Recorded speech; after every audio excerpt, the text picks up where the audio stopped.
ഷാർജയിൽ മരണപ്പെട്ട മലയാളിയായ വിപിൻജികയുടെ മൃതദേഹം നാട്ടിൽ എത്തിക്കുമെങ്കിലും അമ്മയ്ക്കൊപ്പം മരിച്ച കുഞ്ഞിൻ്റെ സംസ്കാരം വൈകുന്നത് ഒഴിവാക്കാനാണ് വിട്ടുവീഴ്ച ചെയ്തത് എന്ന് കുടുംബം. ഇനിയും ഫ്രീസറിൽ വെച്ചുകൊണ്ടിരിക്കാൻ വയ്യ. ഇതുവരെ മൃതദേഹം കാണാൻ പോലും പറ്റിയിട്ടില്ല. ആരോടും ഒരു എതിർപ്പുമില്ല.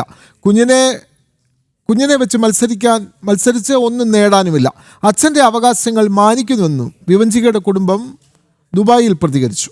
എന്നാൽ അമ്മയുടെയും കുഞ്ഞിൻ്റെയും അസ്വാഭാവിക മരണത്തിൽ നാട്ടിലെ നിയമ പോരാട്ടങ്ങൾ തുടരാനാണ് ഈ കുടുംബത്തിൻ്റെ തീരുമാനം.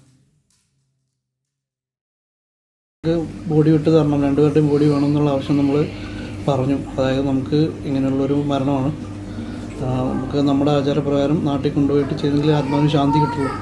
അതിന് വേണ്ടിയിട്ടാണ് നമ്മൾ പറഞ്ഞു. പക്ഷെ അവർ ഒട്ടും തയ്യാറായില്ല.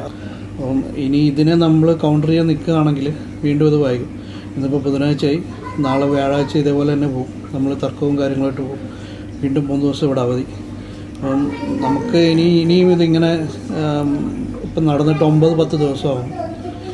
ഇനിയും ഇങ്ങനെ നമ്മൾ കുട്ടീനെ ഇങ്ങനെ വെച്ചുകൊണ്ടെങ്കിൽ നമുക്ക് താല്പര്യമില്ല. അതുകൊണ്ട് അവർ പറയുന്ന പോലെ നടക്കട്ടെ കാര്യങ്ങളെന്നുള്ള രീതിയിൽ അവരുമായിട്ട് സമ്മതിച്ച്, അതായത് വിഭജിക്കയുടെ ശരീരം നമുക്ക് തരും, കുട്ടിയുടെ കാര്യങ്ങൾ ഇവിടെ അവർ ചെയ്യും, നമ്മളും കൂടെ നിൽക്കുമ്പോൾ, അതായത് നമ്മളെയും കൂടെ ഉൾപ്പെടുത്തിയിട്ട് അവർ കാര്യങ്ങൾ ചെയ്യും എന്നുള്ള രീതിയിൽ അങ്ങനെയാണ് പിരിഞ്ഞേക്കുന്നത്.